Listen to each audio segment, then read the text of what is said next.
important topics in the clinical medicine, especially in the cardiology, the bisoprolol and telmisartan, the combination of these two drugs in the role of CV continuum.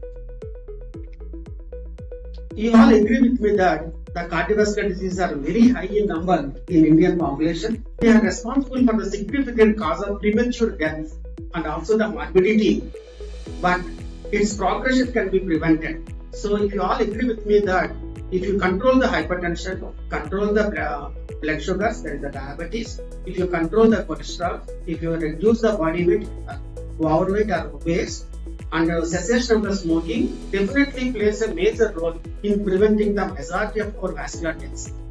See, the intervention is very much possible. A typical stage of the cardiovascular continuum from the asymptomatic individuals. So most of our people, they are the asymptomatic, they don't go to the doctor only when they have the symptoms only, but we have to identify the asymptomatic high risk individuals, they have high blood pressure, with high blood sugar, with very high lipids. So to intervene actively and also to concentrate on the risk factors so that we can avoid them to end into the end stage heart failure. See, there are the major vascular risk factors are there. They are the dyslipidemias, hypertension, diabetes, smoking, and obesity. If left untreated or unintervened, so definitely these will lead to the atherosclerosis and left ventricular hypertrophy. And once the patient is LVH and atherosclerosis, the coronary artery disease starts. So first it will be the ischemia, and then finally it ends up with the myocardial infarction. And after the acute myocardial infarction, so most of the people who is subject for the primary PTCA with an interventional cardiologist, and they live for the longer period. Otherwise, some people may go into the sudden cardiac death or the tachyarrhythmias, and again they have to be intervened with these procedures. And after remodeling of this myocardial infarction, most of the people, they live for 10 years, 15 years, 20 years. Ultimately, their myocardium will be damaged, and finally they will end up with a congestive heart failure, and left untreated again, there will be the end stage heart failure, and where the people will have the more morbidity and also the mortality.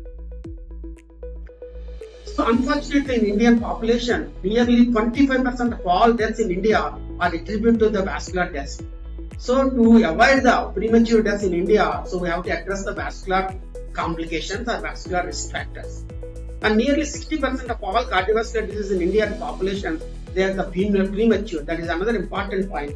So most of our people, they are dying prematurely at the age of 40 plus or 50 plus or the 60 plus because of these vascular events. So recently also we have seen two people, one wife of our senior OBG, Dr. Venkateswara's wife, Dr. Sashikala, and also our ex-professor of the psychiatry. So both succumbed to the sudden cardiac deaths even at the age of say 60 plus or 70, around 70.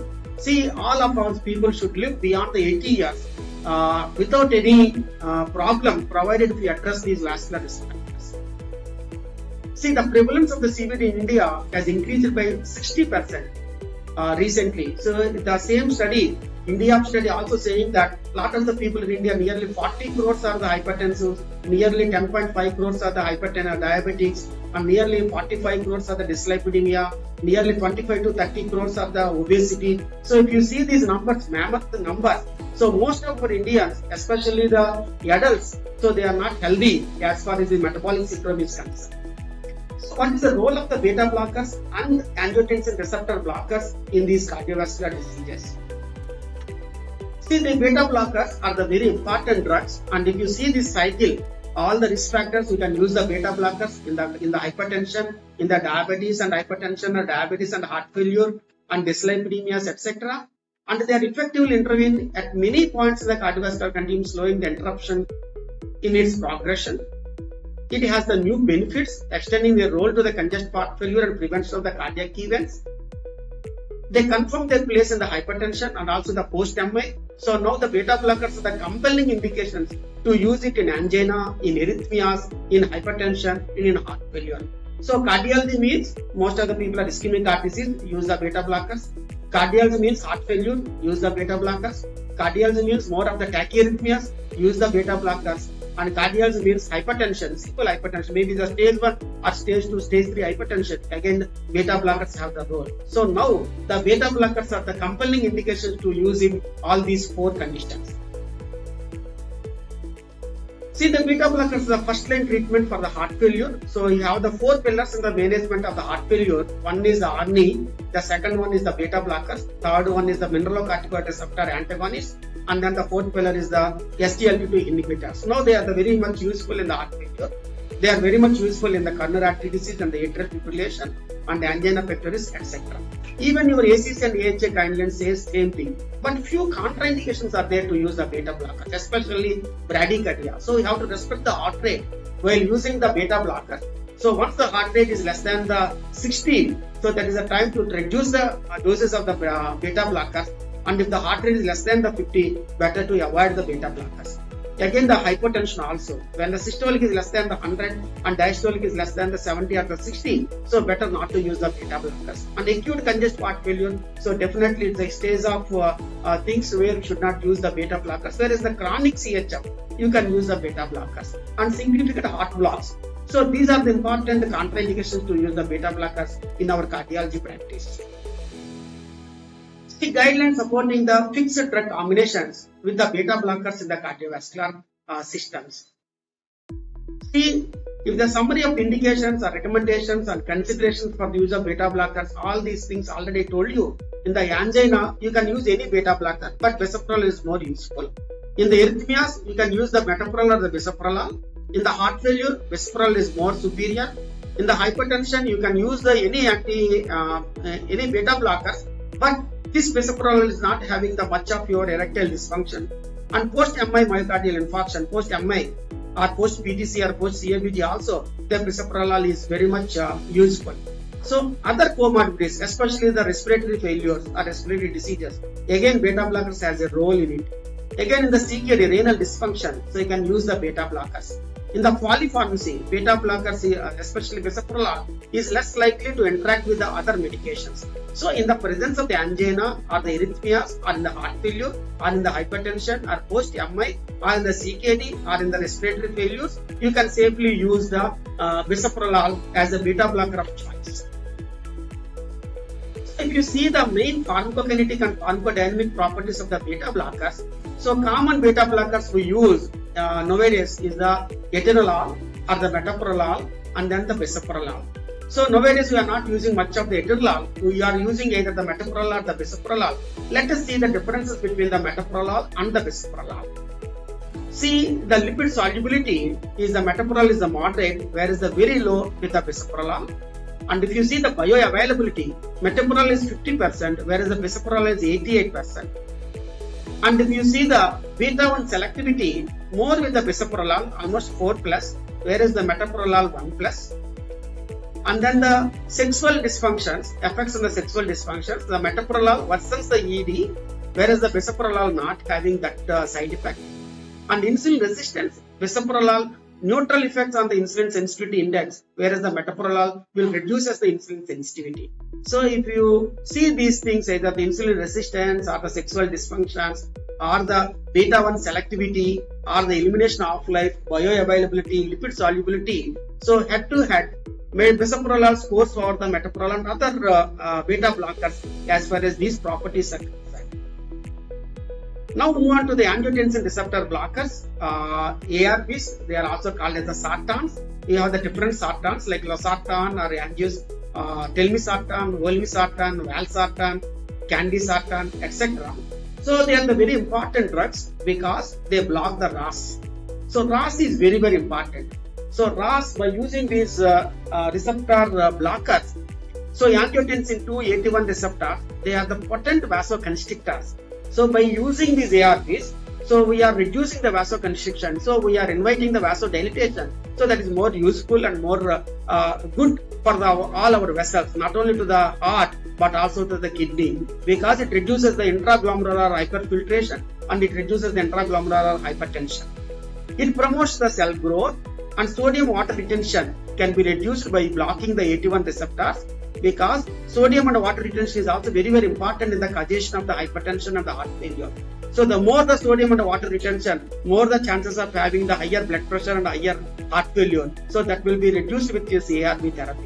And endothelial dysfunction also will be tackled with these ARBs. So ARBs usage, your telmisartan or other sartans usage will cause you more and more vasodilatation and inhibition of the cell growth, more natriuresis, so more sodium and water, no retention at all. And then there will be the CNS suppression, that is sympathetic nervous activity suppression. Otherwise, these people will have the high heart rate, that is tachycardia, again more dangerous for the cardiac problems.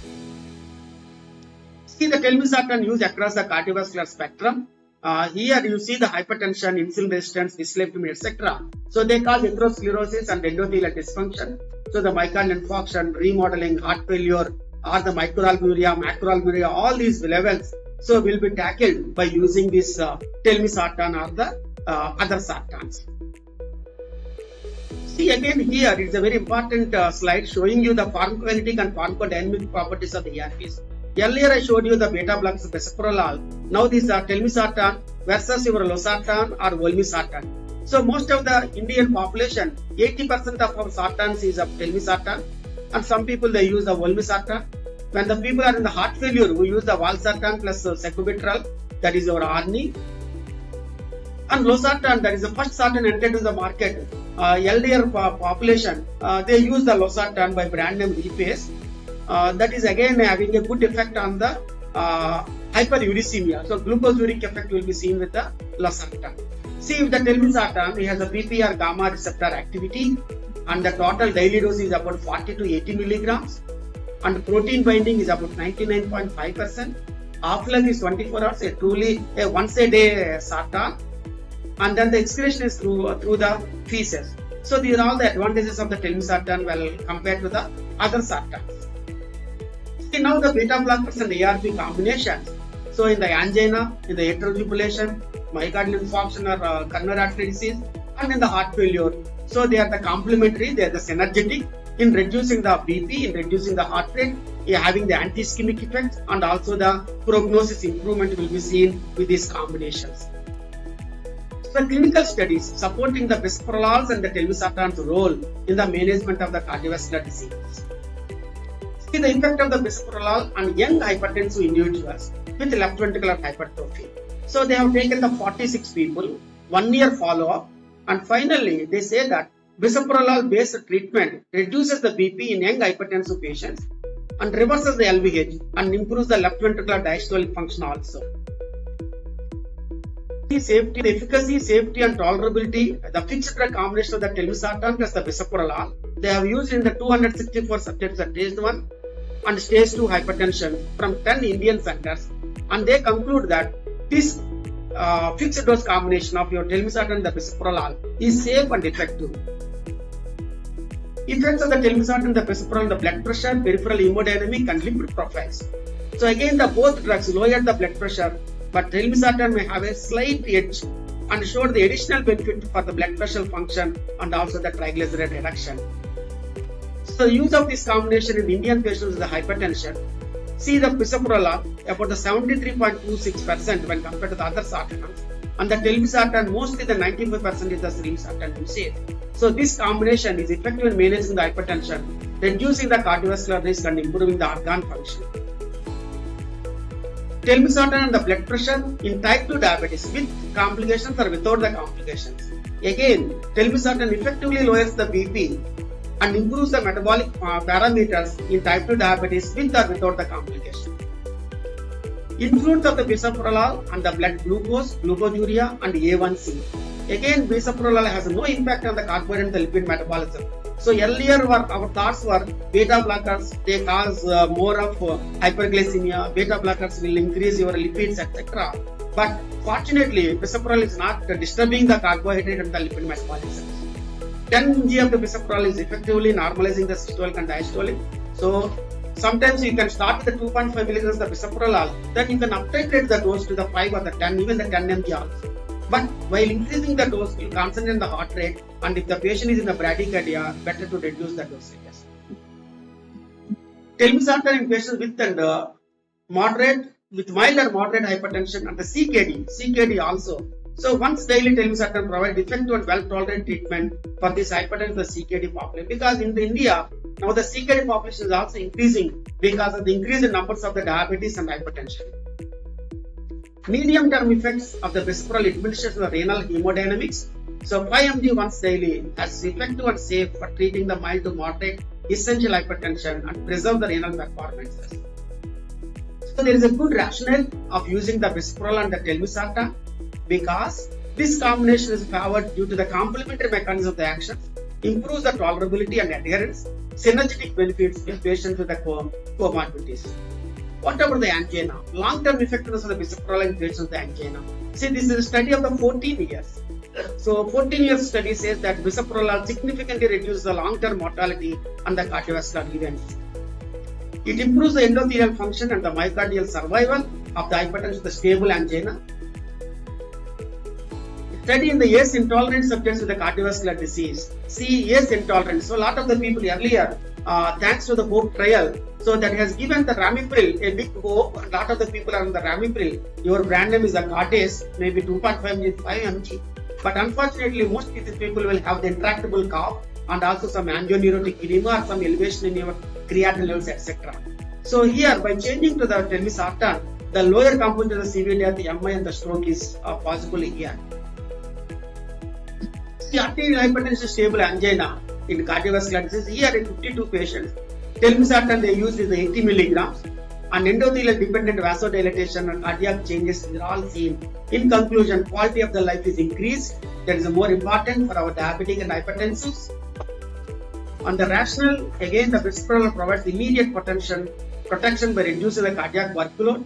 Telmisartan by reducing your RAS blockade causes the vasodilatation. So the combination helps in optimize the cardiac output. And myocardial infarction also, these two are the very important drugs. Bisoprolol in the management of the myocardial infarction.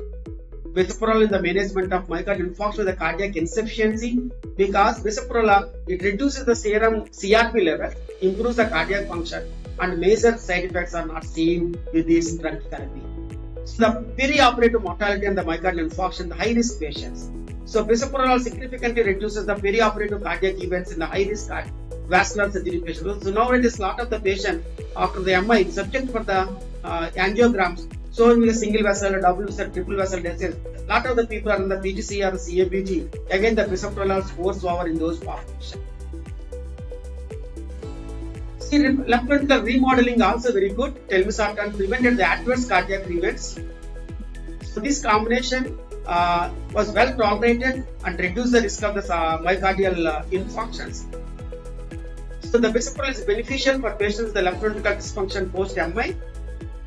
So in summary, the cardiovascular continuum is a major cause of the premature death and disability. So to reduce it, we have to control the hypertension, diabetes, dyslipidemia, and obesity, and cessation of the smoking is very important.